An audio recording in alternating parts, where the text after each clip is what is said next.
What's going on, guys? It's your average consumer, and you know Ari. Hello. And today we're going to be checking out 2018's LG Gram, a 15.6-inch laptop. This thing's pretty light. Can I see yours? Yeah. Yeah. That's one thing I love about the Grams. The LG Grams are super lightweight, but they're still durable. So if you're like me and you just throw your laptop in your bag, no case, you should be fine. So pretty much like the same, except you have a full-on number pad over there. Number pad, you know. I also have a Thunderbolt 3 port, which is something you don't have. Also, they both have fingerprint scanners. Where? Which are on the actual power button. I like that. Yeah, that's so smart. you know, that's that's smart. the logical place to put a fingerprint scanner, I think. But other than that, they're pretty much the same. So obviously we were very impressed when we held the LG Gram with the unboxing, but I think you could really appreciate how light it is when you're actually using it. I could easily throw it in my purse, throw it on my shoulder, and it is super, super light. Now that's different from my other laptop. I have a laptop and it's 13 inches also, but it's super heavy and I cannot use it with my bags at all because it digs into my shoulders, so I have to resort to an ugly backpack. At least with this, I can still look kind of cute and not have my shoulder hurting me. All right, guys, so right now I've got on some Fortnite. You know I had to do it. This isn't a dedicated gaming laptop. I wouldn't try to play anything hardcore on it, but if you want to play something casual like Fortnite, you can definitely do that here. Now, this isn't on the highest settings or anything. This is probably around medium settings. I think this gives us a pretty nice in-between of smooth gameplay and decent look. And while I have you guys here, let's talk a little bit about the battery life. The Gram can get up to 16 hours of battery life. Me personally, I got around 8 to 9. You guys know me. I got the screen on full brightness. I'm playing my games. I'm doing all kinds of stuff on this. So if you do less intensive things, your mileage may vary. Okay, so common scene, I'm in the car getting some work done, but I wanted to just show you guys this really quickly because even in direct sunlight, I'm still able to see the screen. It's bright enough. Yeah, that kind of brightness is great for outdoor use. So if you're someone who likes to get work done outside, this is definitely a good thing. So yeah, I just want to show you guys that since I know Jen and I are doing like the real world usage right now, and this is a perfect example of how, it's nice to use. And there's a backlit keyboard, which is definitely a plus since it's dark and Judd does not like having a bunch of lights on. Overall, guys, I think it's safe to say that we like the LG Gram. Ari was able to do everything she needed to with the 13-inch model. Yeah, without breaking my back. Yes, and then the 15-inch model did just fine for me. I was able to throw it into my setups, play some games with it, so I enjoyed it. Thin-and-light computers have been around for years, but for the most part, you're stuck with a smaller screen with them, maybe a 12, 13, or possibly a 14-inch display. But this new Samsung laptop, the Notebook 9, is a thin and light computer. It weighs less than a MacBook Air, but it's got a big 15-inch display. When most 15-inch computers, like a MacBook Pro, weigh 4.5 pounds or more, it's pretty rare to see one that's as portable as a 13-inch computer. There are a bunch of reasons why you want a larger screen. It's easier to look at, it's easier to multitask with, it's easier to work on, just generally more pleasant to use. You also get room for a bigger keyboard and trackpad, which is always more comfortable and welcome, and you get a bunch of ports that you might not see on a smaller size computer. The Notebook 9's screen is 15 inches in size and it's a 1080p resolution, which isn't as high as others that you can get right now, but still sharp enough for most purposes. It has a really thin border around the screen, which makes it look even bigger than it actually is. What's really unique here though is that it lacks a touchscreen, which a lot of Windows 10 computers offer now. Frankly, I really didn't miss it much during my testing. The keyboard on the Notebook 9 is roomy and responsive, but it lacks backlighting, which is kind of a sin at this price point. It's also a bit spongier and not as clicky as other laptops you can get. But fortunately, the trackpad is huge and really smooth and works great for multi-touch gestures. The Notebook 9 has a bunch of useful ports too, like 2 full-size USB ports, USB-C port, headphone jack, and a full-size HDMI port. Less useful is this mini port for an Ethernet adapter and the micro SD card slot, which I wish was just a full-size SD slot. And while you can use this USB-C port to charge your phone, you can't charge a laptop with that, so you still need a proprietary brick to plug into a special power port. Performance on the Notebook 9 is good for a bunch of things, thanks to the Core i7 processor and 8 GB of RAM. Even Chrome with dozens of tabs running isn't enough to bog the system down.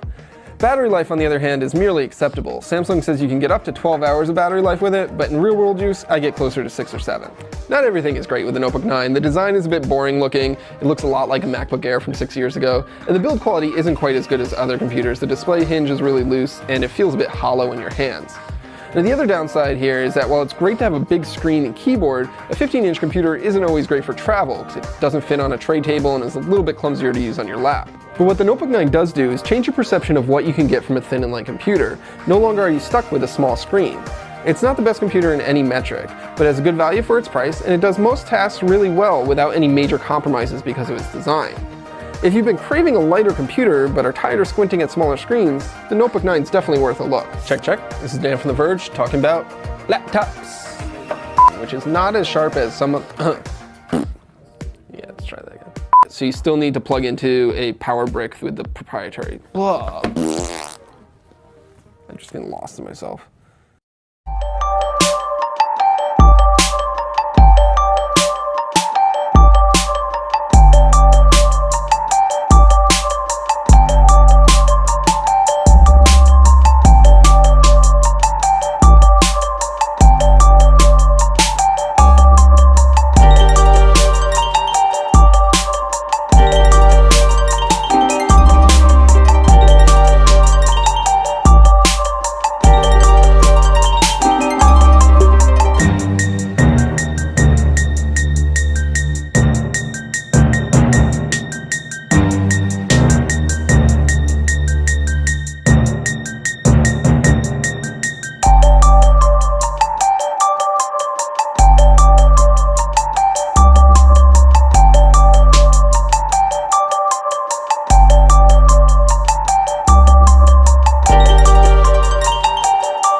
This is the Microsoft Surface Go. It's a cheaper and smaller version of the Surface Pro, and it's squared directly at Apple's iPad. Here's what you need to know. The Surface Go comes with Windows 10 S, but that only lets you install apps from the Microsoft Store. So you should install the free upgrade to Windows 10 Home right away. The Surface Go starts at $399, but the model you should buy actually costs $550, and that's before you buy the keyboard, which is an additional $100. Keyboard's really tiny, but it's a must-have if you're buying the Surface Go. The Intel Gold processor is fine for browsing the web, taking notes, and watching Netflix, and you can do all of those at the same time, but this isn't the processor you want if you want to do web editing or hardcore gaming. Here's what I like about the Surface Go. The Surface Go has stereo speakers just like the iPad Pro, and they sound really good. I also really like that the keyboard's backlit and has a really big trackpad. The Surface Pen works really well if you want to take notes on the screen or sign documents, but like the Apple Pencil, I didn't really find it worth the $100 cost. I also really like how light it is. The Surface Go weighs just over a pound before you add the keyboard, and it's way easier to walk around the office with versus my Dell laptop. Here's what I don't like about the Surface Go. First, the bezels, the black areas around the display, those are really big, and most tablets, including the iPad, have started to cut down on those. Also, the Windows 10 tablet apps are still way clunkier than they are on an iPad, so I almost always found myself using this as a laptop as opposed to a tablet. Microsoft moved to USB-C, which is good, but there's only one port, which isn't going to be enough for people who want to connect more than one device. I also can't figure out why Microsoft doesn't include the keyboard with the Surface Go. It's what enables the full Windows 10 experience, but it costs another $100. The battery life also wasn't very good at all. Microsoft says I should get about 9 hours of battery life while watching video, but I got way below that just while browsing the web.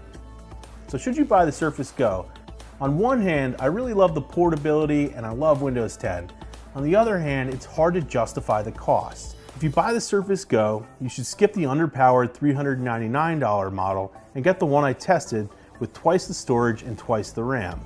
That sets you back $550, and once you add a keyboard, you're up to $650. At that price, you might as well spend the extra $150 to get Microsoft's Surface Pro bundle. It includes a much more powerful Surface Pro with a Core i5 chip and a keyboard for $799. Also, if you don't need Windows, consider either a Chromebook or an iPad. The Chromebook is best for web browsing with Google Apps and is getting more and more powerful. The iPad starts at $329, has millions of apps, syncs wonderfully with an iPhone, and is a much better tablet than the Surface Go if you don't need a keyboard.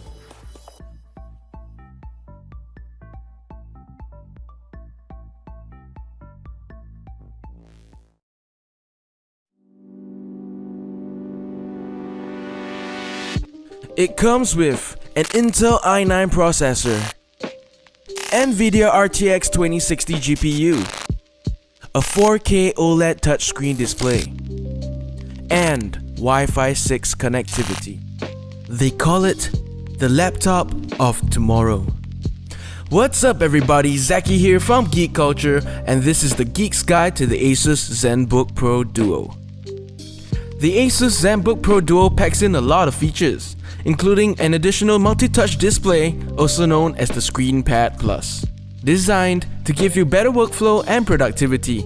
Be it a budding photographer, a powerhouse video editor, a writer, an illustrator, or a video game streamer, there's something in it for everyone. Featuring a full-width 14.1-inch 4K display, the Zenbook Pro Duo's ScreenPad Plus comes with multiple features and built-in apps that work seamlessly with the 15.6-inch 4K Ultra HD OLED display main screen.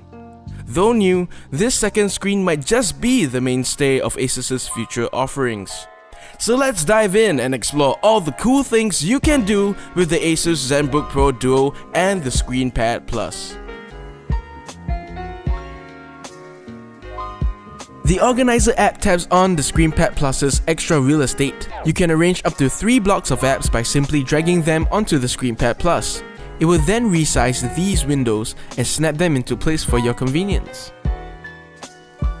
The Task Group is an amazing app which lets you customize and run multiple apps with just one tap. You can open up to 5 apps or windows, 2 on the main screen and 3 smaller ones on the ScreenPad Plus. So, if you prefer to multitask and need all your apps up and running, Task Group on the ScreenPad Plus is the perfect solution. ViewMax is an amazing way to fully utilize the Zenbook Pro Duo. This effectively combines the ScreenPad Plus and the main display into one big screen. It's perfect for reading your daily news or just surfing the net in general. With so much on screen, how do you navigate through them all? App Navigator makes everything easy breezy. You can easily view all your apps at once and close apps you don't need without even accessing them. If you're a frequent user of editing software, the Zenbook Pro Duo has the quick keys function, such as copy, paste, and undo, that you can use to speed up your editing process. Here's something you might forget when using the Zenbook Pro Duo. The number pad can be activated by simply tapping on this on-screen button here. And finally, if you have the handwriting function, which when coupled with the Zenbook Pro Duo's Asus Pen, helps to turn your handwriting into text. Great for lazy periods where a keyboard just won't do. With the ScreenPad Plus, you will also no longer need an external tablet to doodle on, as you can simply use the Asus Pen to sketch and doodle straight onto the ScreenPad Plus. Well, here are just some of the nifty special features of the Asus Zenbook Pro Duo. If you'd like to see our review of the Asus Zenbook Pro Duo, you can check out the link in the description below. If you enjoyed this video, give it a thumbs up, subscribe and click on the notification bell icon to stay updated with more geeky news and tidbits. Until then, this is Zaki and stay geeky.